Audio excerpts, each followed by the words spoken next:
नमस्कार दोस्तों, स्वागत है आपके अपने चैनल आईएएस एनालिसिस में। मध्यकालीन भारतीय इतिहास के अंतर्गत आज हम लोग बात करेंगे लेक्चर नंबर 14 की, जिसके अंतर्गत आपको जानने के लिए मिलेगा इस मुहम्मद बिन तुगलक के बारे में। अगर दिल्ली सल्तनत की बात किया जाए तो दिल्ली सल्तनत का सबसे आप कह सकते हैं कि जो वेल एजुकेटेड जो शासक के रूप में यही मुहम्मद बिन तुगलक है, जो कि साहित्य शिक्षा से लेके सैनिक शिक्षा तक इसको भली भांति आता था, या फिर एजुकेशनल बैकग्राउंड के दृष्टिकोण से अगर देखा जाए तो एक ऑलराउंडर था। कोई ऐसा विषय नहीं था जिसको नहीं आता था, सारे ही विषयों का एक ज्ञाता के रूप में इसे जाना जाता है। लेकिन फिर भी इतिहासकारों के द्वारा, विद्वानों के द्वारा इस पे लांछन लगाया जाता है कि यह एक मूर्ख शासक था, पागल शासक था। ऐसे अनगिनत जो नाम है जो एक निगेटिविटी के तौर पे इस मुहम्मद बिन तुगलक को सुशोभित किया जाता है। तो आखिर इसके पीछे क्या क्या कारण है, ऐसे किन कारणों से इस मुहम्मद बिन तुगलक को पागल शासक, मूर्ख विद्वान शासक के रूप में जाना जाता है, इन सारे ही चीज़ों को आज की क्लास में जानने के लिए मिलेगा। और जब सारी चीज़ों को आप जान लेंगे तो आप जस्टिफाई भी करने लग जाएंगे कि आखिर मोहम्मद बिन तुगलक को इन सारे ही नामों से सुशोभित करना या इसे एक निगेटिविटी तौर पे एक शासक के रूप में जानना कितना यहाँ पे सही होगा, कितना गलत होगा। सारे चीज़ों को हम लोग एनालिसिस करेंगे। बहुत सारे फैक्ट और कंसेप्ट यहाँ पे सब मिलेंगे, क्योंकि यहाँ पे रटाया नहीं बल्कि समझाया जाता है। चलिए क्लास को शुरू करते हैं। नए लोग हैं तो चैनल को सब्सक्राइब कर सकते हैं। कोई भी क्यूरी हो तो व्हाट्सअप करें, पीडीएफ के लिए टेलीग्राम चैनल को ज्वाइन कर सकते हैं। अब यहाँ पे देखिए पूरा दिल्ली सल्तनत यही है, तुगलक वंश। दिल्ली सल्तनत का सबसे अधिक लंबे समय तक शासन करने वाला तुगलक वंश। अब इसमें कल हम लोगों ने देखा हुआ था इस गयासुद्दीन तुगलक के बारे में। अब यहाँ पे दूसरा जो शासक है जो हम लोग देखेंगे मोहम्मद बिन तुगलक के बारे में। डरना नहीं है आप लोगों को। इसके बाद से हम लोग देखेंगे फिरोज शाह तुगलक, और इसी के ठीक है पैरेलल हम लोग देख लेंगे लास्ट में इस नसरुद्दीन मोहम्मद को, और इसी के समय यहाँ पे तैमूर लंग का आक्रमण हो जाएगा और तुगलक वंश का पूरी तरीके से यहाँ पे ख़त्म हो जाएगा। बिल्कुल ठीक है, एक क्लास और लगेगा इस तुगलक वंश में, जो कि पूरा यहाँ पे कंप्लीट हो जाएगा। अब चलिए हम लोग देखते हैं मोहम्मद बिन तुगलक। टाइम पीरियड आप देख रहे हैं 1325 से लेके 1351 तक। अगर टाइम पीरियड देखा जाए तो लगभग 26 वर्षों तक इसका शासन अगर रहा है, तो मजाक नहीं है। देखिए 26 साल काफ़ी अधिक होता है, तो इसके काम भी अधिक होंगे। चलिए देखते हैं थोड़ा इसके बैकग्राउंड के बारे में। मूल नाम है इसका मलिक फ़खरुद्दीन, इसको जूना खां के नाम से जाना जाता है। बचपन का नाम यही था इसका, जूना खां। उपनाम है यहाँ पे अब्दुल मजीदी। देखिए सत्ता ग्रहण करने के बाद यहाँ पे आया हुआ है, मतलब अब सत्ता ग्रहण करने के बाद ठीक है अब्दुल मजाहिद। पिता का नाम है इसका गयासुद्दीन तुगलक, जो ऑलरेडी पिछले क्लास से मैं आप लोगों को कराते हुए आ रहा हूँ। और इसकी जो देखिए पिता के द्वारा अर्थात गयासुद्दीन तुगलक के द्वारा शिक्षा व्यवस्था का अपने पुत्र के लिए, चूँकि उसका पुत्र है गयासुद्दीन तुगलक का, तो पूरा जो प्रबंधन किया गया था हर प्रकार का शिक्षा का, जैसे कि अरबी भाषा को लेके फारसी, गणित, नक्षत्र विज्ञान हो गया, भौतिकी शास्त्र, तर्कशास्त्र, चिकित्सा शास्त्र। अर्थात यहाँ पे अब उस मोहम्मद बिन तुगलक को लेके सोचिए और उसके पेरेंट्स अर्थात गयासुद्दीन तुगलक को लेके सोचिए। बिल्कुल आपको वर्तमान के संदर्भ में आपको सोचने की ज़रूरत है। जैसे एक योग्य पिता, समझदार पिता अपने पुत्र के लिए शिक्षा की सारी यहाँ पे सुविधाएं मुहैया उपलब्ध कराता है, ठीक उसी प्रकार गयासुद्दीन तुगलक ने भी अपने पुत्र मोहम्मद बिन तुगलक के लिए वो सारी फैसिलिटी उपलब्ध कराई। और उसमें इस मोहम्मद बिन तुगलक को भी मानना पड़ेगा कि उसने इन सारे शिक्षाओं को उतनी ही शानदार तरीके से ग्रहण किया जितना शानदार तरीके से उसके पिता ने उपलब्ध कराया। इसीलिए इसको एक अच्छा कवि और सुलेखक के रूप में जाना जाता है। लेकिन फाइनली इसने जो भी नीतियाँ लगाई, अर्थात जो भी नवाचार किया, जो भी लोक कल्याणकारी कार्य किया, या फिर जो भी अपनी ठीक है नीति निर्माण योजना को बनाया, उसकी विफलता की वजह से इसको एक स्वप्नशील शासक के रूप में, पागल शासक के रूप में, रक्त पिपासु और मूर्ख विद्वान के रूप में यहाँ पे जाना जाता है। लेकिन आपकी जानकारी के लिए मैं ये भी बता दूं कि दिल्ली सल्तनत का सबसे बड़ा जो एम्पायर हुआ इसी के समय हुआ। आप देख पा रहे हैं यहाँ पे लगभग दक्षिण से लेके उत्तर पश्चिम से लेके इधर बंगाल देख पा रहे हैं, वर्तमान में बांग्लादेश तक इतना बड़ा अगर शासन क्षेत्र अगर फैला तो मोहम्मद बिन तुगलक के ही समय फैला। अब इसी के बाद से धीरे धीरे दिल्ली सल्तनत का पतन यहाँ पे प्रारंभ हो जाएगा। और अंतिम देखिए अब इसके बाद से तुगलक वंश के बाद सैयद वंश भी आएगा, लोधी वंश भी आएगा, और लोधियों के समय ही अंतिम रूप से देखेंगे तो फिर मुगलों का आक्रमण हो जाएगा भारत में। तो इसीलिए सबसे बड़ा जो एम्पायर देखिए यहाँ पे इस मोहम्मद बिन तुगलक के समय ही होगा। तो कितना हद तक ये कहना सही होगा, आगे हम लोग इन सारे बिंदुओं पे गौर करेंगे। अब चलिए हम लोग यहाँ पे नेक्स्ट यहाँ पे बात करते हैं आरंभ। देखिए इसका आरंभ से ही माना जाता है कि प्रशासन और राजनीति में काफ़ी इंटरेस्ट था। जैसे कि पहले आप लोगों ने नाम सुना था इल्तुतमिश की जो पुत्री थी रजिया सुल्तान, उसका शुरू से ही प्रशासन और राजनीति में इंटरेस्ट था। तो स्वाभाविक सी बात है कि इसमें जब इंटरेस्ट रहेगा तो आगे उसका प्रमोशन भी होगा। यही चीज़ ठीक है इल्तुतमिश ने किया, और यही चीज़ यहाँ पे आपको ध्यान देना है कि इस गयासुद्दीन तुगलक के द्वारा अपने पुत्र के लिए किया जा रहा है। इसीलिए जब खुसरो शाह याद करिए उस अलाउद्दीन खिलजी के वंश का नहीं कहेंगे, अर्थात यहाँ पे खिलजी वंश का जो अंतिम जो शासक था खुसरो, जो कन्वर्टेड जो मुस्लिम था, वो जो शासक था जब दिल्ली सल्तनत का, तो देखिए इसको शाही घोड़ों का मुख्य पदाधिकारी इसको नियुक्त किया गया था। अर्थात कह सकते हैं कि अपने योग्यता को शुरू से ही देखिए इंडिकेट कर रहा है। और उसको उसी समय जब इसका जब इसका जो पिता था गयासुद्दीन तुगलक भी शासक भी नहीं बना हुआ था, लेकिन अपने पिता के नेतृत्व में आपको पता है कि खुसरो खां को पराजित भी किया। क्योंकि खुसरो खां ने ठीक है अमीरों को, दिल्ली के अमीरों को मारना काटना शुरू कर दिया। पैगंबर का सेनापति का ठीक है उपाधि भी लिया हुआ था। तो ऐसा माना जाता है ठीक है कि शासक रूप में खुसरो खां के अंदर योग्यता तो थी, लेकिन चूंकि कन्वर्टेड था यहाँ पे, तो समस्या थी यहाँ पे मुस्लिम लोगों को। और उसमें सबसे अधिक विरोध करने वाला गयासुद्दीन तुगलक भी था। और गयासुद्दीन तुगलक चूँकि उस समय उसका राज्यपाल हुआ करता था, गवर्नर हुआ करता था, फाइनली उसने उसको इस लड़ाई में ठीक है पराजित कर दिया, खुसरो खां को पराजित कर दिया। अब यहाँ पे जो नया शासक आएगा, इसका जो पिता होगा 1320 में गयासुद्दीन यहाँ पे शासक जब बनेगा, तो ये अपने पुत्र को बाकायदा देखिए उलुग खां की उपाधि देगा। ये इतना योग्य था कि उसी समय जब इसका ठीक है राज्यारोहण होगा अर्थात गयासुद्दीन तुगलक का, तो अपने पुत्र को अर्थात मोहम्मद बिन तुगलक को युवराज और उत्तराधिकारी घोषित कर देगा। अर्थात यहाँ पे आप देख पा रहे हैं बिल्कुल ही दिल्ली सल्तनत में अयोग्य उत्तराधिकारियों को लेकर जो जौर चला रहा था। जैसे इल्तुतमिश को याद आ रहा होगा कि इल्तुतमिश मरने से पहले ही डिक्लेयर कर दिया था, घोषणा कर दिया था कि मेरी मृत्यु के बाद से मेरी बेटी रजिया सुल्तान ही दिल्ली सल्तनत की राजगद्दी को संभालेगी। ठीक वैसे ही देखिए गयासुद्दीन तुगलक भी कर रहा है कि भाई हमारे मृत्यु के बाद से अगला जो उत्तराधिकारी होगा मेरा पुत्र नहीं होगा, अर्थात मोहम्मद बिन तुगलक होगा। क्योंकि गयासुद्दीन तुगलक के 5 पुत्र थे और 5 पुत्रों में एक को ही यहाँ पे शासक बनाना था, जिसने उसने ठीक है मोहम्मद बिन तुगलक को चुना। 1325 में देखिए अब गयासुद्दीन की मृत्यु हो गई। अब इसकी मृत्यु को लेकर मैंने आपको बताया हुआ था कि इसका बहुत ही कांटे के टक्कर चल रहा था निजामुद्दीन औलिया से, गयासुद्दीन तुगलक और निजामुद्दीन औलिया का।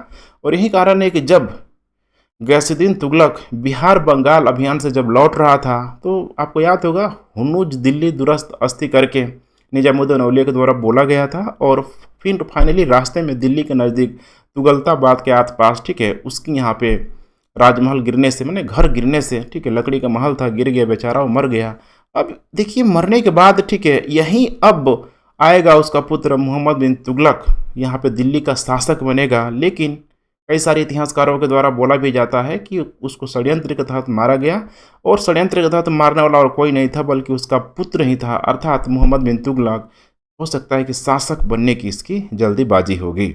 लेकिन दूसरी तरफ ये भी मैं गौर कराना चाहता हूँ आप लोगों को कि देखिए गयासुद्दीन तुगलक एक वृद्ध शासक था, सबकी हितों को लेकर वो चलने का प्रयास कर रहा था, लोगों में काफ़ी पॉपुलर हो चुका था। अब वैसे शासक की हत्या होना, अर्थात वैसे शासक का ठीक है मर जाना, वो भी ठीक है घर का गिरने से लोगों पे ये बात हजम नहीं हो पा रही थी। अब यहाँ पे आपको थोड़ा मैं समझाने की कोशिश कर रहा हूँ। देखिए राज्यारोहण के रूप में आपको समझ में आएगा कि 1325 में ये मोहम्मद बिन तुगलक के नाम से, जैसे इसका ठीक है पिता की मृत्यु हो गई, तो मोहम्मद बिन तुगलक के नाम से गद्दी पर बैठा। ये गद्दी पर कहाँ बैठ रहा था? तुगलकाबाद में, चूँकि तुगलकाबाद में ही यहाँ पे उसके पिता की यहाँ पे मृत्यु हुई। निर्विरोध माना गया कि शासक बना था, और ऑलरेडी गयासुद्दीन तुगलक ने तो शासक बनने के पश्चात डिक्लेयर भी कर दिया था कि यही मेरे बाद शासक बनेगा, तो कोई समस्या यहाँ पे नहीं थी।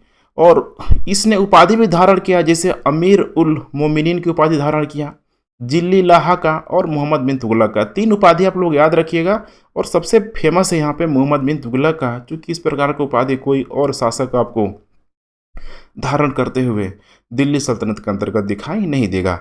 अब देखिए हो क्या रहा है, राज्यारोहण हो गया इसका कहाँ पे? तुगलकाबाद में। 40 दिनों तक तुगलकाबाद में रहा। इतिहासकारों के द्वारा बताया जाता है कि हो सकता है कि ठीक है, इसको डर था कि कहीं हम दिल्ली आएँ तो दिल्ली की जनता हमारे खिलाफ कहीं विद्रोह ना कर दे। तो होता है ना कि जब किसी भी योग्य शासक की जब मृत्यु होती है तो कुछ दिन ठीक है उसको हाइड करके रखो, या फिर लोगों के बीच आओ ही नहीं, कुछ इस टाइप का था। तो वहीं तुगलकाबाद से अपने शासन प्रशासन को चलाने का प्रयास कर रहा था। अब यहाँ पे मुझे उस अलाउद्दीन खिलजी का स्टेटमेंट याद आ रहा है कि शासक बनने के लिए ईश्वर की ज़रूरत नहीं होती है, बल्कि शासक बनने के लिए उलेमा अमीरों की ज़रूरत पड़ती है। और इसने वही किया।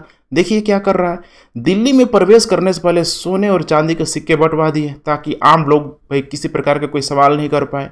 अमीरों को ऊंचे पद यहाँ पे देना शुरू कर दिया, अर्थात शुरू से ही देखा जाए तो थोड़ी बहुत तुष्टिकरण की नीति पे चलने का प्रयास कर रहा है, अर्थात अपने हितों को लागू करने के लिए अपने स्वार्थ से परिपूर्ण होकर बाकी ठीक है सामने वालों को भी थोड़ा थोड़ा अधिकार यहाँ पे देने की कोशिश कर रहा है।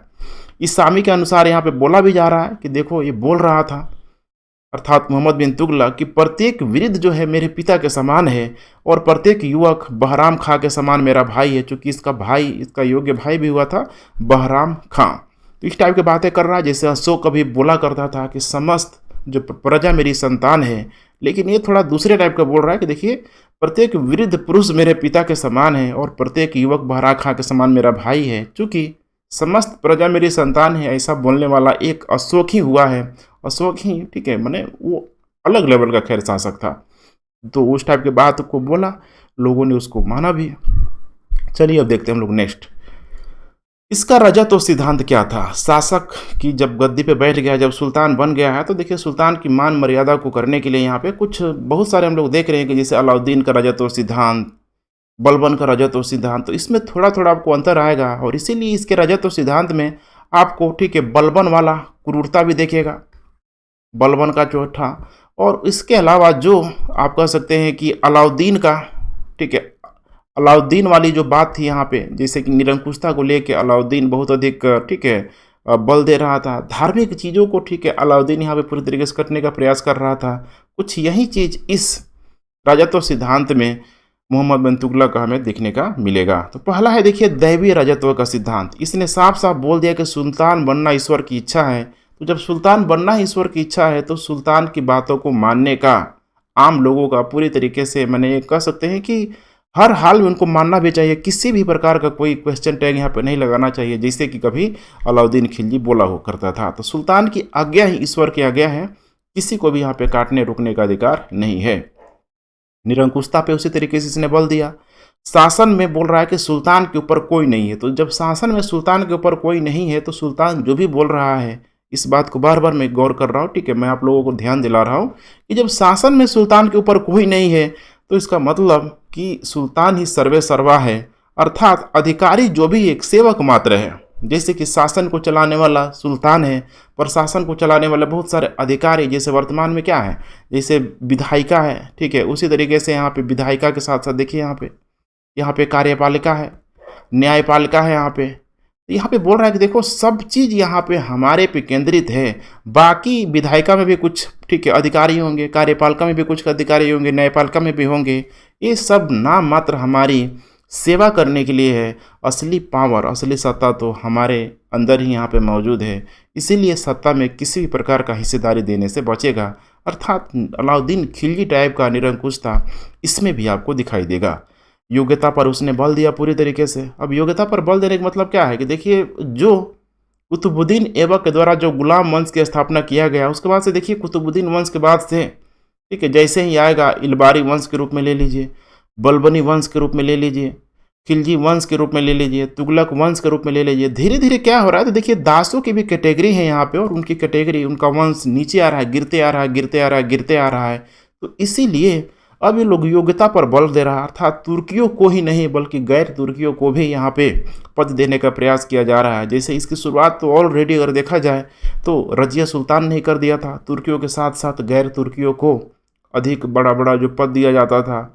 इस चीज़ को कंटिन्यूटी आगे चल के अलाउद्दीन खिलजी ने भी बनाया। अब ये भी वही कर रहा है, ध्यान रखिएगा, मोहम्मद बिन तुगलक भी कर रहा है, योग्यता पर बल दे रहा है, जाति जन्म और वंश के आधार पे नहीं दे रहा है। और राजकीय सेवाओं का आधार बोला कि सिर्फ और सिर्फ यहाँ पे मेरिट होना चाहिए, योग्यता होना चाहिए। तो इस दृष्टिकोण से आप देख पा रहे हैं मोहम्मद बिन तुगलक का नीति किस टाइप का है। जाति, जन्म और वंश हो गया। राजकीय सेवाओं का आधार पूरी तरीके से योग्यता होना चाहिए। राजनीति को धर्म से अलग करने का प्रयास करेगा, चूंकि अलाउद्दीन खिलजी ने भी यही किया था। अब मोहम्मद बिन तुगलक भी यही कर रहा है कि राजनीति में जब तक धर्म रहेगा तब तक धर्म के अनुसार राजनीति चलेगा। तो पहले ही देखिए सेपरेट कर रहा है। अब सेपरेट करने का मतलब आपको समझना होगा कि उस धार्मिक व्यवस्था का अर्थात शरीयत के अनुसार जो शासन प्रशासन को जो चलाने का एक मुस्लिम धर्म में आप कह सकते हैं कि एक केंद्र बिंदु बन चुका था। अब उस शरीयत के अनुसार चलाने का प्रयास नहीं करेगा। अब शरीयत के अनुसार जब चलाने का प्रयास नहीं करेगा तो एक बहुत बड़ा जो वर्ग था, ध्यान रखिएगा, उलेमा वर्ग, उलेमा, ठीक है, या फिर काजी वर्ग आप कह सकते हैं कि इनको निराश करने का भी प्रयास करेगा। खैर आगे हम लोग देखेंगे। उलेमा को सामान्य प्रजा का अंग माना, अर्थात किसी भी प्रकार का विशेष अधिकार इन लोगों को इसने नहीं दिया। बुद्धिवाद पर इसने बल दिया, जैसे कि बुद्धिवाद को आधार बनाया। इसके साथ साथ देखिए उलेमा और सूफियों के जो कट्टरवादी जो व्यक्तित्व था उस पर असहमति व्यक्त किया। क्योंकि उलेमा वगैरह देखिए ये लोग क्या करता था, तो जो भी शरीयत का जो व्याख्या करने का प्रयास करता था। अब शरीयत का जो व्याख्या है देखिए, ठीक है, मतलब आप कह सकते हैं कुरान हो गया, ठीक है, उसकी जो व्याख्या करने का अधिकार ये उन उलेमाओं का होता था। अब यही एक बहुत बड़ी समस्या का जड़ है, चाहे हम लोग किसी भी धर्म की बात करें कि किसी भी धर्म में देखिए, ठीक है, खराब बात उसमें लिखा ही नहीं गया है, सब भाईचारे का संदेश ही दिया जाता है। लेकिन कुछ नैरो माइंड के आप कह सकते हैं कि जो समाज को लड़ाने का काम करते हैं, उन आप उलेमा कह सकते हैं, या फिर अलग अलग धर्म में, जैसे हिंदू धर्म की बात कर लें यहाँ पे, तो इसमें भी देखेंगे ब्राह्मण धर्म को लेके। इसी तरीके से अगर आप देखेंगे ईसाई धर्म को लेके, तो ईसाई धर्म में भी वहाँ पे भी बहुत लूट खसोट मचा हुआ है। तो अलग अलग धर्मों में जो मीडिएटर जो लोग होते हैं ना, अपने अकॉर्डिंग उस धार्मिक व्याख्या को करने का प्रयास करते हैं, जिसकी वजह से समाज में डिवीजन होना शुरू हो जाता है। यही चीज़ यहाँ पे हो रहा है उलेमा वर्ग को, ठीक है। और जो सूफी थे, सूफियों का तो खैर चेहरा बहुत ही शानदार था, लेकिन सारे सूफी एक जैसे नहीं थे। उसमें एक नक्सलबंदी देखेंगे आप लोग, ठीक है, सिलसिला भी आएगा जो काफ़ी ही आप कह सकते हैं कि ऑर्थोडॉक्स टाइप का था, रूढ़िवादी विचारधाराओं से लैस था। तो इनके कट्टरवादी व्यक्तित्व से इसने असहमति व्यक्त किया, क्योंकि ऑलरेडी वो योग्य शासक था। इतना आपको ध्यान रखना होगा, सारे विषय को ज्ञाता था, तो उसको समझ में आ रहा था कि लोग क्या बोल रहे हैं, किस परिप्रेक्ष्य में बोल रहे हैं, और इसको अगर इनकी बातों को मानेंगे तो हमारे साम्राज्य में, हमारे प्रशासन में क्या परिवर्तन आ सकता है। तो देख पा रहे हैं फाइनली इन सारे नीतियों को देखने से आपको समझ में आ रहा होगा कि मोहम्मद बिन तुगलक का अभी तक कोई भी किसी भी प्रकार का डिमेरिट नहीं निकला हुआ है।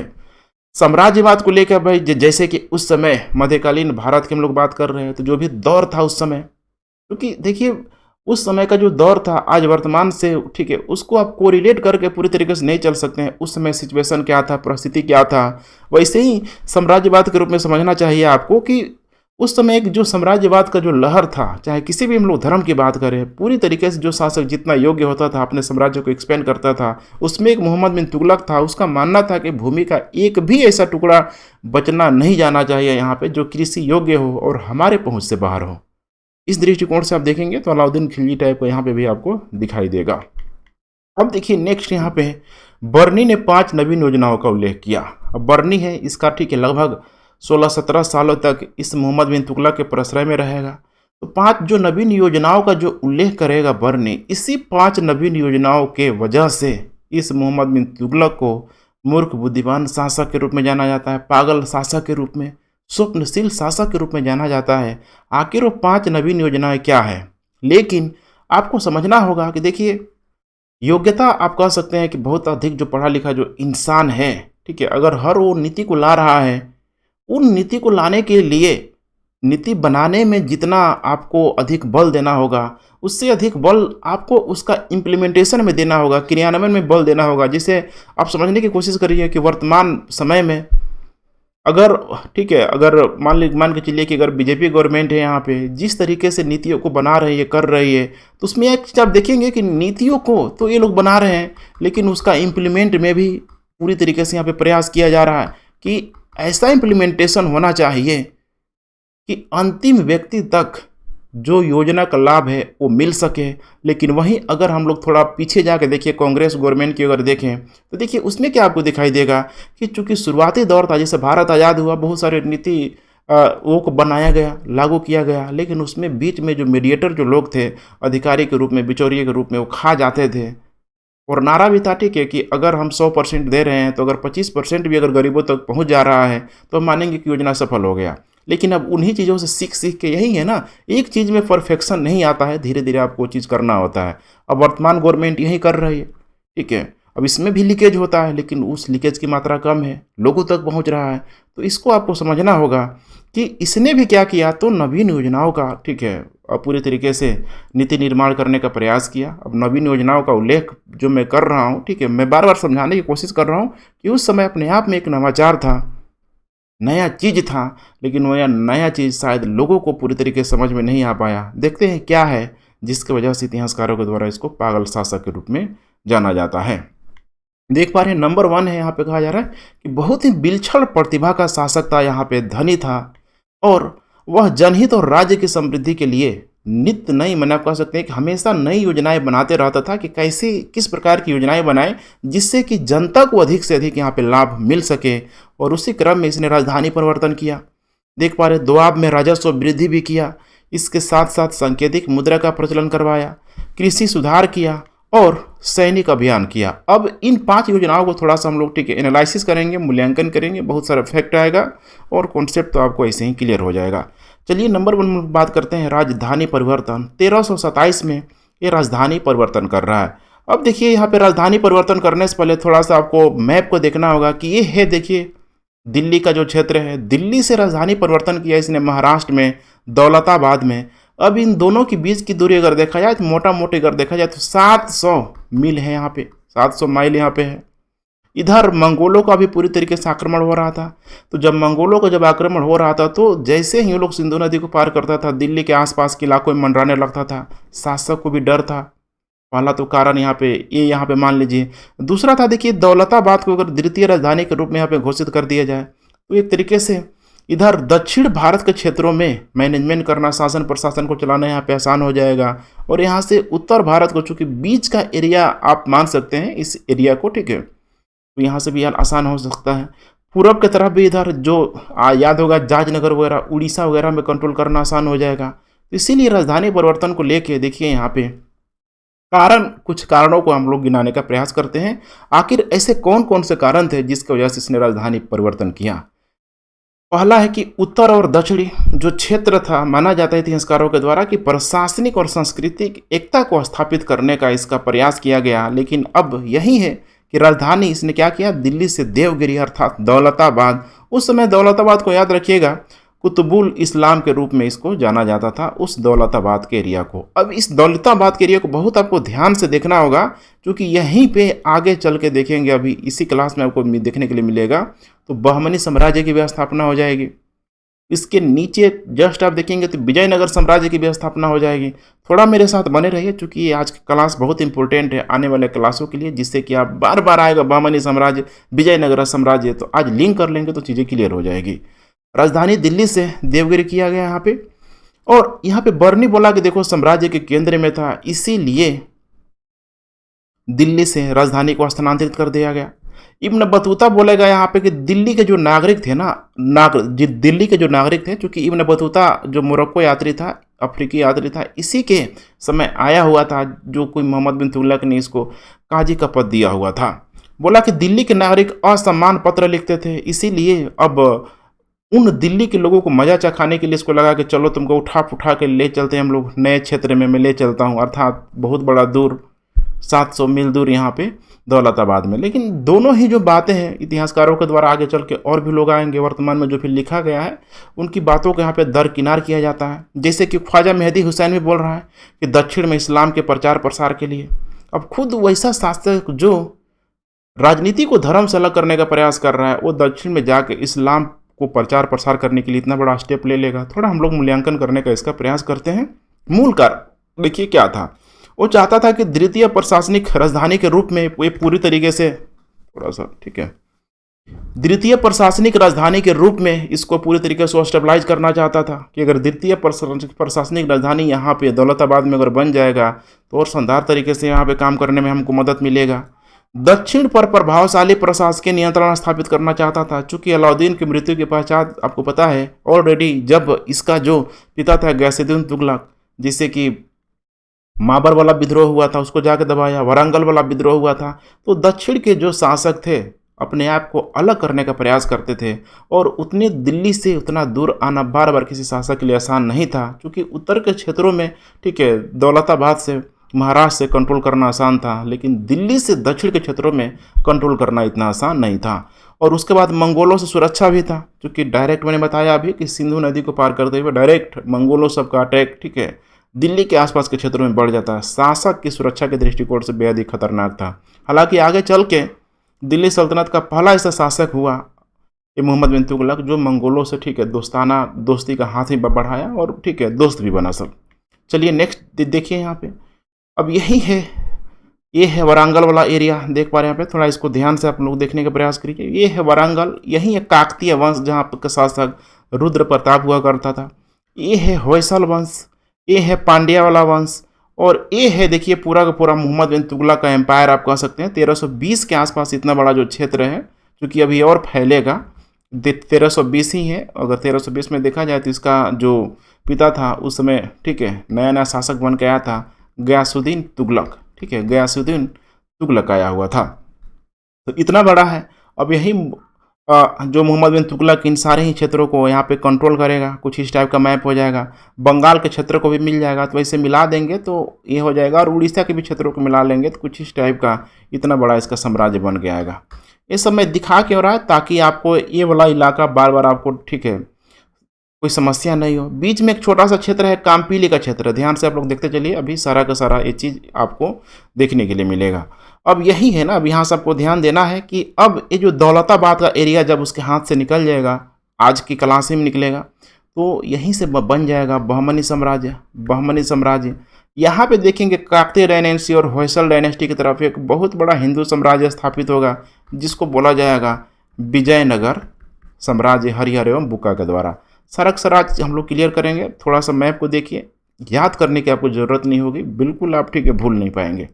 चलिए यहाँ पे हम लोग नेक्स्ट यहाँ पे हम लोग देखने का प्रयास करते हैं। देखिए यहाँ पे क्या हो रहा है।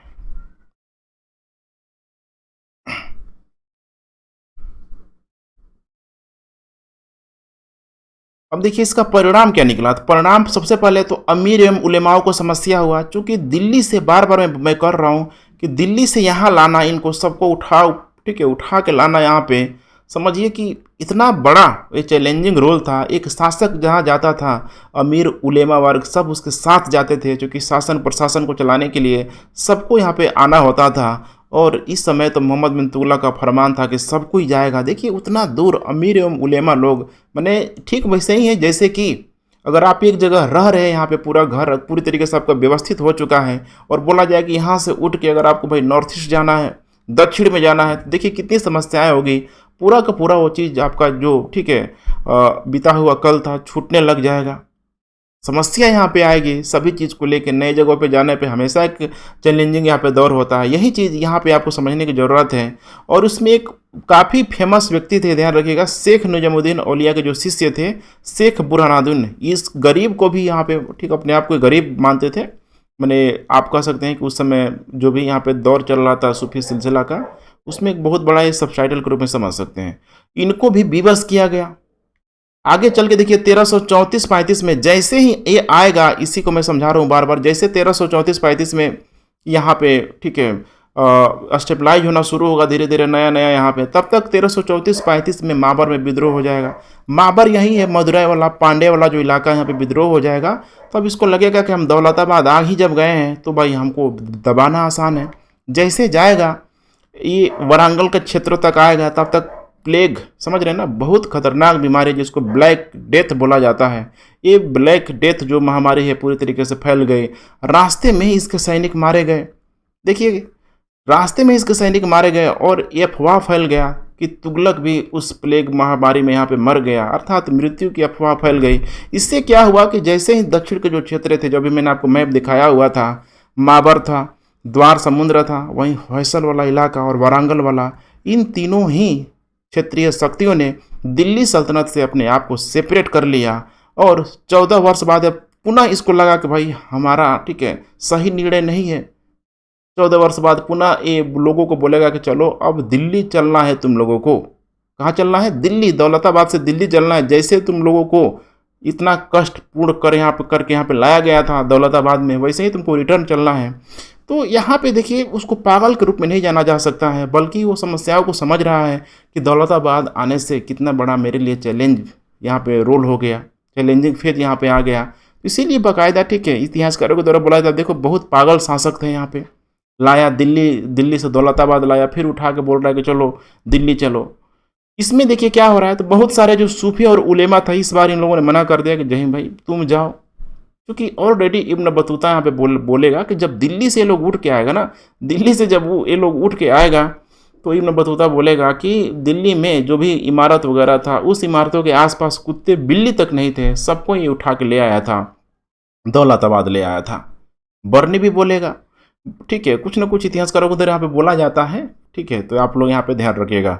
तो बहुत सारे सूफी और उलेमाओं ने इस बार जाने से मना कर दिया कि भाई हम नहीं जाएंगे, अब कुछ भी कर लो। दौलताबाद में ही रुकने का निर्णय लिया। अब दौलताबाद में रुकने का निर्णय अर्थात दौलताबाद देखिए इस्लामी शिक्षा का ज्ञान और केंद्र बन गया।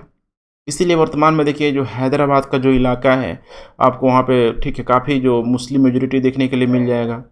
इसके अलावा ठीक है जो पश्चिमी जो तट है वहाँ पे भी आपको देखने के लिए मिल जाएगा। तो उसी समय देखिए धीरे धीरे वो लोग एक्सपेंड कर रहे हैं, क्योंकि अगर देखा जाए पश्चिमी तटों के भारत में तो वो तो खैर बहुत पहले से जब से मुस्लिम धर्म का उदय हुआ है वहाँ से उनका व्यापार चल रहा था, बसने रचने की प्रक्रिया वहाँ पे उसी समय से शुरू हो गई थी। तो दौलताबाद में देखिए इस्लामी शिक्षा और ज्ञान का केंद्र बन गया। और इसका सबसे जो बेनिफिट मिला देखिए जो आगे चल के जो बहमनी जो साम्राज्य आएगा हसन गंगू के नेतृत्व में, आगे चल के उन शासकों को मिला, क्योंकि ये सब उस समय के ठीक है योग्य व्यक्तियों में से एक थे। चाहे हम लोग सूफियों की बात करें, उलेमाओं की बात करें, तो इसको आपको समझते हुए चलना है। कुल मिला के परिणाम के रूप में आपको यहाँ पे समझ में आ गया होगा कि हो क्या रहा है यहाँ पे। देखिए अब नेक्स्ट सांकेतिक मुद्रा का प्रचलन, एक और बड़ा यहाँ पे उसकी जो नवाचार को एकदम धक्का पहुँचेगा। इम्प्लीमेंटेशन सही से नहीं हो पा रहा है यहाँ पे, इस चीज़ को आपको ध्यान देना पड़ेगा। कारण क्या था? तो वैश्विक स्तर पर देखिए यहाँ पे चांदी की कमी हो गई थी। वैश्विक स्तर पे जब चांदी की कमी हो गई थी तो राजकोष में देखिए उस समय चूँकि मुद्रा वगैरह व्यवस्था वैसा तो यहाँ पे चल नहीं रहा था, मुद्रा के रूप में यही सब था। मैंने जैसे होता है ना वर्तमान में, जैसे मान कर चलिए कि सोना का जो वैल्यू है, जो उसकी सोना का जो फिजिकल जो वैल्यू है, जो रियल जो वेट है उसका, उसी वेट के अनुसार आपको मार्केट उसका मूल्य मिल जाएगा। लेकिन सरकार के द्वारा तो ऐसा नहीं चलाया जा सकता है, उतना सारा गोल्ड कैसे यहाँ पे लाया जा सकता है, बहुत बड़ी समस्या के कारण है। तो सरकार के द्वारा वर्तमान में सांकेतिक मुद्रा का प्रचलन किया जाता है। तो इसीलिए देखिए राजकोष को यहाँ पे बहुमूल्य धातु को बनाए रखना जरूरी था उस समय, ये बहुत बड़ा फैक्टर था। और वैश्विक स्तर पर उस समय चांदी की कमी हो रही थी। इसीलिए इस मोहम्मद बिन तुगलक को लगा कि भाई हम सिक्के जारी कर रहे हैं, अर्थात पहले क्या होता था देखिए चांदी का सिक्का चलता था, इसको लगा कि चांदी का सिक्का चलेगा तो राजकोष खाली हो जाएगा। हम क्या करते हैं कि एक सांकेतिक मुद्रा के रूप में चांदी के सिक्के के बराबर तांबे का सिक्का का मूल्य कर देते हैं, क्योंकि एक मुद्रा तो ही है, सांकेतिक मुद्रा ही है, लोग देंगे उसको, कोई समस्या यहाँ पे नहीं आएगा। इस चीज़ को आपको यहाँ पे ध्यान रखना पड़ेगा। अब देखिए उस समय चांदी को सिक्कों को टंका बोला जाता था और तांबे के सिक्कों को यहाँ पे जीतल बोला जाता था। देखिए हो क्या रहा है, ये भी असफल हो गया। क्यों हो गया? तो थोड़ा आप लोग यहाँ पे समझने का प्रयास कीजिए कि इसका असफलता के पीछे यहाँ पे कारण क्या है। देखिए जो चांदी का जो देखिए जो सिक्के था वो तो अपना रियल जो वैल्यू था, बार बार मैं इंडिकेट कर रहा हूँ कि जैसे वर्तमान में अगर सोना चांदी के किसी भी सिक्का को लेके जाते हैं तो उसको जो वर्तमान जो मुद्रा है उसी के अनुसार आपको पैसा दिया जाएगा। तो यहाँ पे असफल होने का कारण क्या था कि देखिए अब चांदी के मुद्रे के बराबर उस तांबे के मुद्रे का वैल्यू कर दिया गया। और बहुत ही मतलब होता है ना डिजाइन वगैरह, जैसे वर्तमान में समझने की ज़रूरत है कि आज सांकेतिक मुद्रा के रूप में अगर 2000 का नोट आया, भारत सरकार के द्वारा चलाया जा रहा है, ठीक है, इसके अलावा 500 का नोट है, चाहे कितना भी प्रकार का नोट है, आप समझ सकते हैं सांकेतिक मुद्रा है। क्या उस 2000 नोट की वैल्यू रियल रूप में 2000 है? बनाने का खर्चा तो उसका 5 रुपये भी नहीं आता है, कुछ नोटों का ठीक है 2 रुपये आता है, 10 रुपये आता है। लेकिन देखिए सरकार ने चूँकि लिखा होगा RBI के द्वारा, देखिए उसमें कि मैं धारक को अर्थात जो धारण किया है जिस व्यक्ति के पास है उसको वचन देता हूँ कि भाई इतना वो कहीं भी जाएगा, इंडिया में किसी कोने में जाएगा, उसको उतना उसको वैल्यू मिलेगा ही मिलेगा। अब देखिए सरकार ने इस सांकेतिक मुद्रा को चलाने के लिए कितना सिक्योरिटी फीचर्स रखा है। नॉर्मल पेपर ही है, लेकिन वो पेपर नॉर्मल नहीं कहा जा सकता है, क्योंकि उसका अलग तरीके से बहुत ही मैंने कह सकते हैं कि यूरोपीय देशों से मंगाया जाता है। उन पेपरों को बहुत सीक्रेट तरीके से मंगाया जाता है। जो भी उसका डिजाइनिंग फेज है अलग अलग, ठीक है, संस्थाओं को यहाँ पे सौंपा गया है। कुल मिला के उसका डुप्लीकेट करना इतना आसान नहीं है। लेकिन ये क्या कर रहा है, तो चांदी के सिक्के के बदले देखिए तांबे का सिक्के का वैल्यू दे रहा है। और कला उसमें बहुत साधारण था, मैंने एकदम साधारण तरीके से, अभी जो मैंने आपको मैप में दिखाया था जो सिक्के था, सांकेतिक मुद्रा में कोई पेचीदा डिजाइन नहीं था, ना ही कोई सरकारी नियंत्रण था। ऐसे में क्या हो गया, तो सभी का घर टकसाल बन गया। टकसाल मतलब होता है मुद्रा छापने वाली मशीन या फिर सिक्के छापने वाली मशीन। हुआ क्या, तो देखिए बाजार और भू राजस्व का भुगतान करने के लिए अब ये देखिए तांबे का ध्यान रखिएगा, सिक्का चल रहा है चांदी के सिक्के के दाम पे, तो तांबे का बर्तन देखिए उसमें बड़ा फेमस होता था। तांबे का बर्तन लोगों ने गला गला के, चाहे जो भी तांबे की जो भी वस्तुएं थी ना, उसको गला के भट्टी में गला के वो लोग गोल गोल सिक्का बना लेता था। सोचिए उसका कला, सांकेतिक मुद्रा, पेचीदा जो डिजाइन, अगर ये सब बहुत अगर जटिल होता था, आम लोग ठीक है उसको बना नहीं पाते हैं। नॉर्मल उसको भट्टी में गला के उस गोल टाइप का सिक्के का आकार का लोग शेप बना के लोग मार्केट में सप्लाई कर देते थे। एक बहुत बड़ा फेलियर था इस मोहम्मद बिन तुगलक का। और चाहे हम लोग बाजार की बात करें, भू राजस्व की बात करें, हर जगह यही भुगतान होता था। अब जब धीरे धीरे अब हुआ क्या, आयात को भारी क्षति पहुंची, क्योंकि जो जो भी व्यापारी लोग वस्तुओं को खरीद के लाता था व्यापार में, बाजार में सप्लाई करने के लिए, अब तो चल नहीं सकता है, क्योंकि वो डुप्लीकेट यहाँ पे मुद्रा है। बड़ा अब मोहम्मद बिन तुगलक को टेंशन हुआ। अब देखिए जनता के कल्याण के लिए कर क्या रहा है, तो तांबे के सिक्के को इसको लगा के जितना भी मार्केट में तांबे का सिक्का है, उन तांबे के सिक्कों को हम असली सोने और चांदी के सिक्कों में हम बदल देंगे। अब सोचो, सब समझिए कितना बड़ा चैलेंजिंग फेज है। ठीक वैसे ही अगर भारत में अगर डुप्लीकेट नोट आ जाए और भारत सरकार यह स्टेप ले ले यहाँ पे कि देखो डुप्लीकेट नोट जिन जिन लोगों के पास गया है, वो अगर चाहे तो उस डुप्लीकेट नोट को बैंक में आके ओरिजिनल नोट से बदल सकते हैं, क्योंकि इसके बाद सिक्योरिटी फीचर्स लागू हो जाएगा। सोच रहे भारत सरकार को कितना नुकसान उठाना पड़ेगा, राजकोषीय घाटा कितना यहाँ पे भारत का पूरी तरीके से बढ़ जाएगा। यही चीज़ इसने किया, लेकिन जनता के कल्याण के लिए इसने किया, और इससे खजाने को बहुत अधिक क्षति पहुंची। अफसरों ने सुल्तानों को बदनाम करने के लिए प्रचार शुरू कर दिया कि देखो भाई कितना बेकार पागल शासक है। ऐसे अब होगा तो लोग तो और भी कर लेंगे ना, और भी घर से जो भी बर्तन है, जो भी वस्तुएं हैं, तांबे की जो वस्तुएं हैं, उसको पिघला पिघला के उनको लगेगा भाई किसके बदले हमें सोने का सिक्का मिलेगा, चांदी का सिक्का मिलेगा। तो राजकोष को बहुत यहाँ पे क्षति पहुंची, और ये भी एक इसका बहुत बड़ा फेलियर था। नेक्स्ट, दोआब में राजस्व वृद्धि। अब देखिए दोआब का जो एरिया है यही है, ये गंगा, यही है प्रयागराज देखिए, और ये यमुना का, ये जो बीच का जो इलाका है बहुत बड़ा, आप समझ सकते हैं एकदम हरियाणा दिल्ली वाला इलाका, उत्तर प्रदेश का जो ठीक है मिडिल भाग कह लीजिए, पश्चिम भाग जो कह दीजिए, बहुत बड़ा जो एरिया है यही है दोआब, दो नदियों के बीच वाला क्षेत्र, अर्थात यहाँ पे गंगा और यमुना नदी का ठीक है बीच वाला क्षेत्र। देखिए यहाँ पे हो क्या रहा है, तो उपजाऊ प्रदेश है और सही में है, मानसूनी जलवायु है, यहाँ पे प्रोडक्शन यहाँ पे अधिक होता है, और इसको लगा कि यहाँ से हम अपनी आर्थिक आवश्यकताओं को पूरा कर सकते हैं। कर बढ़ा देते हैं, कृषि में अधिक अगर कर बढ़ा देंगे तो हमारा काम बन जाएगा।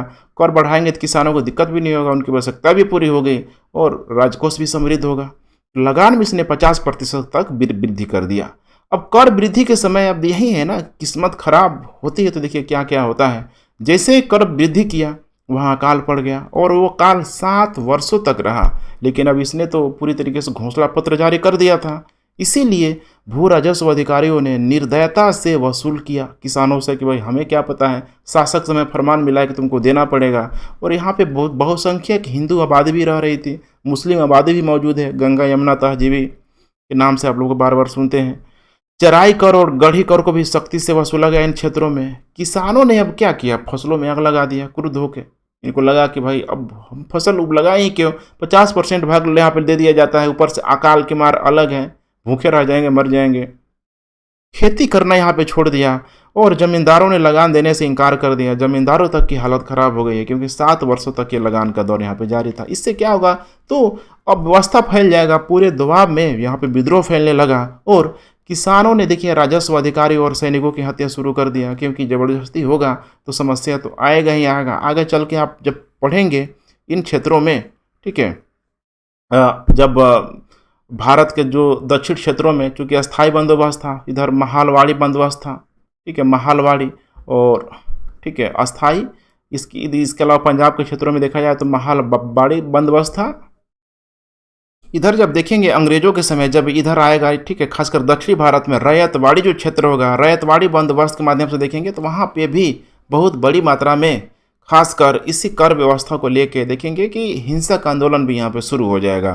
तो समझना है आपको कि जब भी किसानों को समस्या होगी, एक लास्ट स्टेज में आके कोई भी व्यक्ति इतना सहन नहीं कर सकता है, तो किसानों ने क्या किया, राजस्व अधिकारियों और सैनिकों की हत्या करना शुरू कर दिया और सुल्तान ने इसको बड़ी कठोरता से इस विद्रोह को दबाया। तो समझिए कि लोगों में उसकी पॉपुलरिटी सुल्तान की, मोहम्मद बिन तुगलक की कम होगी कि बढ़ेगी, वो तो पूरी तरीके से और कम हो जाएगी। नेक्स्ट है यहाँ पे कृषि सुधार को लेके, कृषि और फसलों के विकास के लिए अब उसको लगा कि हमें कुछ और कार्य करना चाहिए राजकोष की समृद्धि के लिए। अब इसने क्या किया, तो विभाग स्थापना किया, दीवाने कोही नामक विभाग लाया। इसका अधिकारी जो कहलाया अमीर कोही किया, ध्यान रखिएगा, विभाग था दीवाने कोही और अधिकारी था अमीर ए कोही। अब इसने राजकीय कृषि फार्म की यहाँ पे स्थापना किया, जिसका तहत था कि भाई सिंचाई को बेहतर बनाना है, बीज खाद जितना हो सके अधिक से अधिक इसको लोगों में बंटवाना है ताकि प्रोडक्शन को यहाँ पे बढ़ाया जा सके। और 3 वर्षों में उस समय 7 लाख टन का, ध्यान रखिएगा 7 लाख टन का उस समय बहुत अधिक यहाँ पे राशि हुआ करती थी, इतना यहाँ पे राशि को उसने बंटवाया। अकाल जहाँ जहाँ पड़ा वहाँ पे तकावी ऋण भी इसने बंटवाया। हुआ क्या, देखिए कि पूरी तरीके से असफल रहा। 3 वर्षों में इसका, ठीक है, जब डेटा जब मिला बहुत चौंकाने वाला मिला, क्योंकि बंजर भूमि का 1000वां भाग भी कृषि योग्य नहीं बनाया गया था, जबकि इसमें एक बहुत बड़ा इसका एम था कि जो बंजर भूमि है उसको कृषि भूमि में तब्दीली किया जाए। क्योंकि कितना भी उपजाऊ क्षेत्र है उसमें कितना भी बीज, ठीक है, खाद पानी डाल दीजिए, उसमें प्रोडक्शन थोड़ा बहुत इंक्रीमेंट हो सकता है 5-10% का, 20% का, लेकिन दोगुना तो नहीं हो सकता है पूरी तरीके से। लेकिन अगर भूमि के एरिया को, क्षेत्रफल को बढ़ा दिया जाए तो उसमें प्रोडक्शन यहाँ पे जरूर ही 2 गुना 3 गुना यहाँ पे हो सकता है। देखिए कृषि योग्य नहीं था। असफल का कारण क्या था, तो अयोग्य, लालची, भ्रष्ट और नैतिकता से रहित जो भी मोहम्मद बिन तुगलक के जो अधिकारी थे, जिन लोगों की नियुक्ति किया था, उन लोगों ने अपना सही तरीके से काम नहीं किया। अब उसका सारा खामियाजा इस मोहम्मद बिन तुगलक को ही भुगतना पड़ रहा है, चूँकि शासक वो था और शासक तो जनता को ही समझेंगे, अधिकारियों से उनका क्या वास्ता है। इसीलिए इतिहासकारों के द्वारा बोला गया कि देखो नीति तो सही बनाता था, लेकिन उसका क्रियान्वयन, उसका इम्प्लीमेंटेशन इसके द्वारा सही तरीके से नहीं किया जा सकता था, मैंने नहीं करता था, जिसकी वजह से वो, ठीक है, व्यवस्था फेल हो जाती थी। सैनिक अभियान भी किया, देखिए कितना इंटरेस्टिंग है। खुरासान अभियान है यहाँ पे, यही जो मैप में आप देख रहे हैं, ये जो लगभग अफगानिस्तान ईरान का जो बीच है, मध्य एशिया का जो क्षेत्र है, यही एक खुरासान वाला क्षेत्र था। उस समय यहाँ पे राजनीतिक अस्थिरता आ गई, कुछ मंगोल वगैरह शासक थे, इधर ईरान का था, इधर मिस्र का, तीनों में कुछ समस्याएं पैदा हो गई। अब इसको लगा कि भाई हम तो काफ़ी ताकतवर है, अगर यहाँ से अटैक कर देते हैं इस खुरासान में तो हमको बहुत बड़ी धन मिलेगा। तो इस खुरासान अभियान को लेकर इसने मध्य एशिया की राजनीति से इसने लाभ लेने का, ठीक है, सुनिश्चित किया। अब उसको करने के लिए उसको बहुत बड़ी सेना की जरूरत थी। देखिए 3.7 लाख सैनिकों की इसने भर्ती किया, 1 वर्ष का इसने अग्रिम वेतन दे दिया। इसको लगा कि वहाँ अगर बहुत बड़ा हम धन कमाएंगे तो उसका साम्राज्य विस्तार करने में भारत में भी लगाएंगे, भारत में भी ये सैनिक लगेंगे, कंटिन्यूटी रूप से ये चलते रहेंगे, सैनिकों को यहाँ पे निकालना नहीं होगा। लेकिन तभी मध्य एशिया की राजनीति में परिवर्तन आ गया और जो भी मंगोल नेता था इस समय देखेंगे तरमासरिन करके था, मिस्र में था यहाँ पे, ठीक है, कोई यहाँ पे शासक होगा, नाम जानना इंपॉर्टेंट नहीं है, ईरान में, तीनों में यहाँ पे ध्यान रखिएगा, यहाँ पे संधि हो गया, तीनों में संधि हो गया। तो सोचिए इतनी बड़ी सेना की भर्ती किया, अब इतनी बड़ी सेना को रेगुलर रूप से पूरी तरीके से उनका वेतन हो गया, ठीक है, सारी व्यवस्था हो गया, हथियार हो गया, शिक्षा प्रशिक्षण हो गया सैनिकों के लिए। समस्या है ना, सोच के देखिए कि इतनी बड़ी सेना को लेके मोहम्मद बिन तुगलक ने तो एक झटके में कर लिया, लेकिन अब क्या, तो उस सेना को इसने भंग कर दिया। सोचिए इतनी बड़ी 3.7 लाख का मतलब समझिए कि उस समय अगर ज्वाइंट फैमिली होगा, एक फैमिली में अगर 10-10 लोग भी होंगे तो वो संख्या कितनी बड़ी हो जाएगी। सारे के सारे लोग अलाउद्दीन आ रहा है, मोहम्मद बिन तुगलक के लोग खिलाफ हो जाएगा।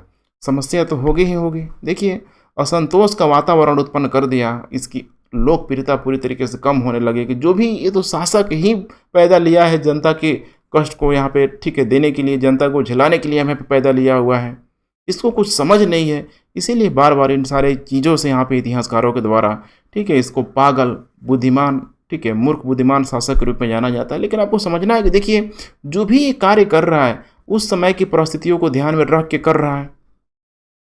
इसको लग रहा है कि भाई हम विकास के लिए इस टाइप का यहाँ पे कर सकते हैं, बाकायदा उस टाइप का देखिए नीतियाँ यहाँ पे ला रहा है। लेकिन यही है ना कि अब ये बेहतरीन शासन प्रबंधन को यहाँ पे संभाल नहीं पाता है। एक मैनेजमेंट जो जितना शानदार होना चाहिए वो इस चीज़ को नहीं कर पा रहा है, लेकिन इसकी सोच में कोई कमी नहीं है। इसीलिए बहुत सारे इतिहासकारों को द्वारा ये भी बोला जाता है कि देखियो इतना ये योग्य शासक था ये, क्योंकि इसने अपनी समय के समस्याओं को अपने साथ में रहते हुए उसको दूर करने का प्रयास किया, लेकिन लोगों को इसकी समाधान का कोई ठीक है मतलब ज्ञान नहीं था।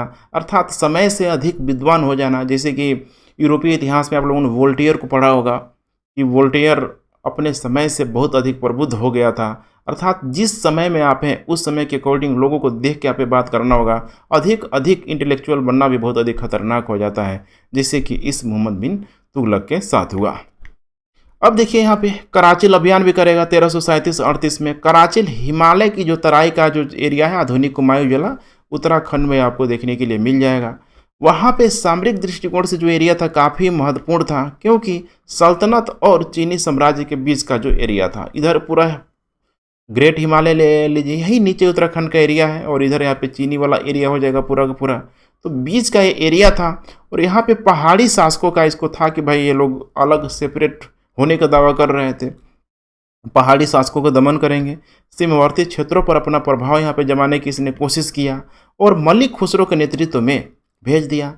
और मलिक खुसरो ने अपनी योग्यता का परिचय देते हुए जिदिया शहर पे, वहीं पे ध्यान रखें कुमायूं जिला में ही एक जिदिया शहर है उस पर अधिकार कर लिया। लूट खसोट ये सब तो आम बात था, उस समय चल ही रहा था। तो मोहम्मद बिन तुगलक ने मैसेज भेजवाया कि देखो तुम अब वहाँ पे कर लियो, वापस आ जाओ। लेकिन यही था मलिक खुसरो अनियंत्रित शासक के कंट्रोल में उस समय नहीं रहा था ये, ठीक है नहीं रहा। अपनी आप कर सकते हैं कि ठीक है जीत से खुश होके, मैंने है ना कि भाई जिदिया सर पे अधिकार कर लिया तो भाई अंदर की तरफ जाएंगे, निकल गया ये कहाँ पे, तो तिब्बत के अभियान की तरफ निकल गया। मलिक खुसरो तिब्बत की ओर बढ़ गया और उसी समय देखिए वर्षा ऋतु आ गया, सेना में बीमारी फैलने लग गई और पहाड़ी निवासियों ने मार्ग अवरुद्ध कर दिया। मैंने बुरी तरीके से वर्षा, बीमारी और पहाड़ी लोगों ने जो मार्ग अवरुद्ध कर दिया। चूँकि इतना एक कॉम्प्लेक्स इलाका है यहाँ पे, आज भी आप जाएंगे तो पहाड़ी वाला जो एरिया है हमेशा ही वहाँ पे एक पथ प्रदर्शक की ज़रूरत होती है, गाइडर की ज़रूरत होती है। बेचारा सब माना जाता है कि महज 10 लोग लौट के आया, कितना सोचिए नुकसान हुआ, कितनी उसकी लोकप्रियता में कमी आई होगी उस मोहम्मद बिन तुगलक की कि सारे लोगों को ले जाकर यहाँ पे भेजा, इसी जगह भेज दिया जिसने उसको मरवा दिया। तो सारी की सारी जिम्मेदारी देखिए शासक के कंधों पे आती हैं, इस चीज़ को समझना होगा। अब यहाँ पे दक्षिण भारत में इसके समय विद्रोह भी होगा, जैसे कि कुछ विद्रोह को आप ऑलरेडी जानते हैं।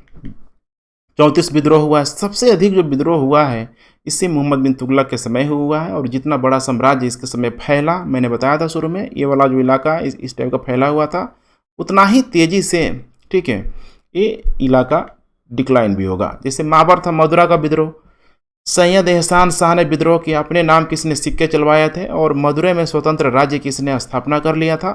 और दक्षिण के राज्य में यहाँ पे अब इसी के समय माना जाता है कि विद्रोह का प्रारंभ शुरू हो गया। यही था 1334-35 के आसपास, जब उसने अपनी राजधानी को परिवर्तन किया था। इसी विद्रोह को दबाने के लिए जा रहा था, तब तक बीच में प्लेग की बीमारी फैल गई और ये सारे क्षेत्र अपने आप को सेपरेट करने लगे। तो मदुरा वाला आप देखिए, ये जो क्षेत्र है मदुरा वाला नीचे वाला देख रहे हैं, ये वाला इलाका अब इसका पूरी तरीके से सेपरेट हो गया, साम्राज्य का विघटन प्रारंभ हो गया।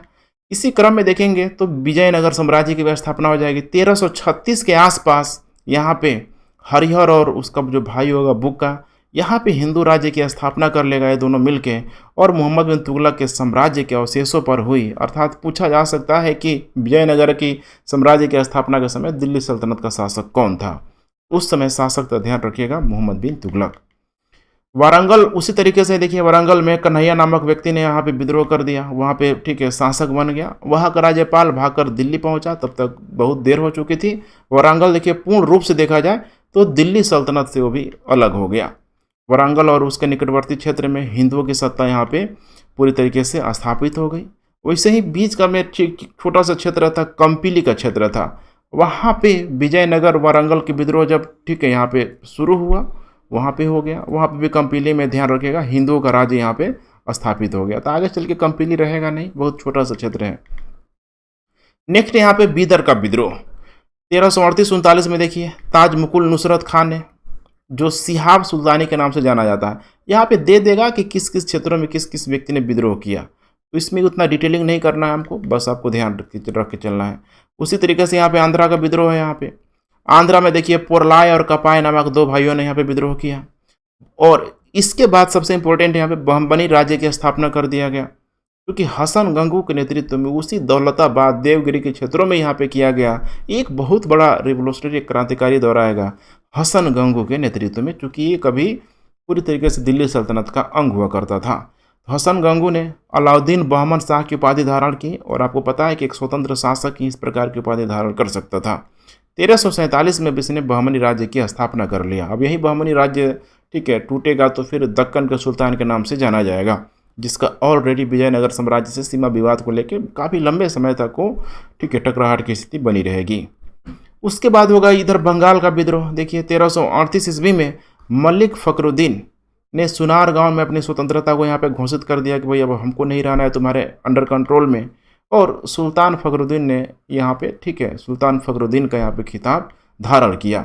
विद्रोह को दबाने के लिए लखनौती का प्रांतपति कद्र खां को यहाँ पे इसको भेजा गया। दे देगा बंगाल के विद्रोह मोहम्मद तुगलक के समय किसको भेजा गया था, इस कद्र खां को भेजा गया।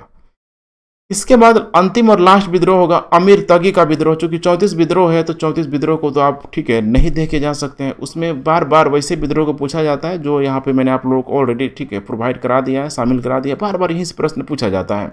अमीर तगी का विद्रोह या फिर ठीक है इसी विद्रोह में इस मोहम्मद बिन तुगलक की मृत्यु हो जाएगी। अंतिम विद्रोह होगा गुजरात में अमीर तगी का विद्रोह। तगी एक दास हुआ करता था, माना गया था कि गयासुद्दीन तुगलक के द्वारा उसको खरीदा गया था और मोहम्मद बिन तुगलक ने इसको प्रश्रय दिया था, उसको वहाँ का ठीक है राज्यपाल गवर्नर बना दिया था। लेकिन अब वहाँ पे देखिए विद्रोह करने पे आमदा हो गया। तो कोई शासक कैसे बर्दाश्त सकता है कि भाई हमारा दास इस टाइप का विद्रोह करे। दबाने के लिए गया तो भाग कर वो थट्टा पहुँच गया सिंध का जो निचला क्षेत्र में, वहाँ जाके इसने शरण लिया। ये भी पीछे से गया कि तुमको निपटा के ही मानेंगे, थट्टा की ओर प्रस्थान किया। और इसी समय देखेंगे तो लगभग 20 मार्च 1351 को माना जाता है कि उसको रास्ते में बुखार लग गया, ये जहाँ पे ज्वर आ गया, फीवर आ गया और उसकी यहाँ पे मृत्यु हो गई। ठीक है, और यहाँ पे बदायूं बड़ा अच्छा स्टेटमेंट देता है कि देखो राजा को अपनी जनता से और जनता को अपनी राजा से फाइनली मुक्ति मिल गई। बहुत सारा नवाचार किया, जनता को भी कष्ट हुआ, उसको भी समस्या हुआ, तो इस टाइप का स्टेटमेंट पूछा जाता है। बर्नी ने बोला कि अंततः लोगों को उससे मुक्ति मिली और उससे लोगों से। ये स्टेटमेंट दोनों आप याद रखिएगा। याद रखना क्या है, बहुत सिंपल है, देख पा रहे हैं ठीक है, क्योंकि एग्जाम में इसको प्रीलिम्स में बार बार पूछा जाता है। शिक्षा एवं साहित्य का विकास में देखिए कि अलग अलग क्षेत्रों में अब यहाँ पे इसके लिए क्या क्या करवाया जा रहा है। स्वयं एक देखिए विद्वान था, तो भाई विद्वता को तो प्रशिक्षण देगा ही देगा, संरक्षण और प्रोत्साहन इसने दिया। 1333 में इसके दरबार में आएगा अफ्रीकी की यात्री आएगा इब्न बतूता, उसको बाकायदा एक काजी नियुक्त करेगा। ये बोलेगा ठीक है इब्न बतूता की 24 प्रांत थे उस समय मोहम्मद बिन तुगलक के पूरे जो साम्राज्य था। अब यहीं से इब्न बतूता को आपको ध्यान देना है कि 1342 में चीनी शासक तोगन तिमूर के यहाँ जाएगा और अपनी पुस्तक रेहला पुस्तक की जिक्र करेगा कि कैसे कैसे हम आए हैं। देखो अफ्रीकी यात्री बहुत सबसे अधिक जो उस समय मध्यकालीन भारत में जो यात्रा किया है ये वही है इब्न बतूता। बहुत ही साहसी आप कह सकते हैं कि देखिए अफ्रीका से कैसे वो घोड़ा से आ गया था, पूरा अफ्रीका होते ठीक है, कैसे मैंने आसान नहीं था मोरक्को से आना, यहाँ पे भारत में आना, फिर भी ये आ गया। देखिए कितने बार इसको रास्ते में लूटा गया। जियाउद्दीन यहाँ पे बर्नी देखिए यहाँ पे ठीक है, इसी को 17 वर्षों तक इसने आश्रय दिया था मोहम्मद बिन तुगलक ने। इसने तारीख़ फिरोजशाही लिखी और फतवा जहादारी भी लिखी, इसको भी आप लोग ध्यान रखिएगा क्योंकि दोनों को बार बार यहाँ पे पूछा जाता है। इसी तरीके से एक और व्यक्ति था बद्र चाच, इसको बदरुद्दीन, ठीक है, बदरुद्दीन यहाँ पे बोला जाता है। सुल्तान की प्रशंसा के लिए इसने दीवाने चाच लिखा, ठीक है, पूरा पूरा रचना किया, जिसने प्रशंसा ही किया। जैसे कि कभी दरबारी कवि करते थे ना, जैसे कि हर्षवर्धन का ले लीजिए, हर्षवर्धन का जो दरबारी कवि था वाण भट्ट था, ठीक है। वैसे ही पुलकेशिन तृतीय का रवि कीर्ति हो गया, समुद्रगुप्त का हरिसेन हो गया। तो वैसे ही आप इसको समझना है आपको, इस टाइप का जो दरबारी जो कवि थे वो प्रशंसा करते रहते थे। दिल्ली में इसने एक मदरसा भी बनवाया। नेक्स्ट देखिए यहाँ पे स्थापत्य, संगीत और चित्रकला को लेके भी कुछ काम करेगा। ये वाला जगह को आप लोग ध्यान रखना है। आदिलबाद किला का निर्माण है दिल्ली के आसपास सीमावर्ती इलाकों में, वर्तमान में, ठीक है, उत्तर प्रदेश के एरिया में भी मेरे ख्याल से होगा, ठीक है, उत्तर प्रदेश के एरिया में ही है बिल्कुल। दिल्ली के आप देखेंगे तो दक्षिण के इलाकों में। राय पिथौरा और श्रीनगर के मध्य इसने किला भी बनवाया, जिसको बोला गया जहां पनाह नगर के नाम से इसको जाना गया। दरबार में माना गया कि 1200 इसके गायक होते थे, साथ ही यहाँ पे गायन के साथ, ठीक है, ध्यान रखिए, गायन की शिक्षा भी दिया जाता था, माने गाना बजाना, शिक्षा देना, सिंगिंग, ठीक है। ईरानी जो चित्रकार था शाहपुर, इसने संगीत गोष्ठी का इसके दरबार का चित्रण किया, काफ़ी कि किस तरीके से यहाँ पे भव्य तरीके से किया जाता था। वस्त्र निर्माण कला, मतलब निर्माणशाला, औद्योगिकरण के रूप में आप समझ सकते हैं कि वस्त्र निर्माण कला की स्थापना किया। रेशमी कपड़े बुनने वाले 4000 जुलाहे इसमें काम करते थे।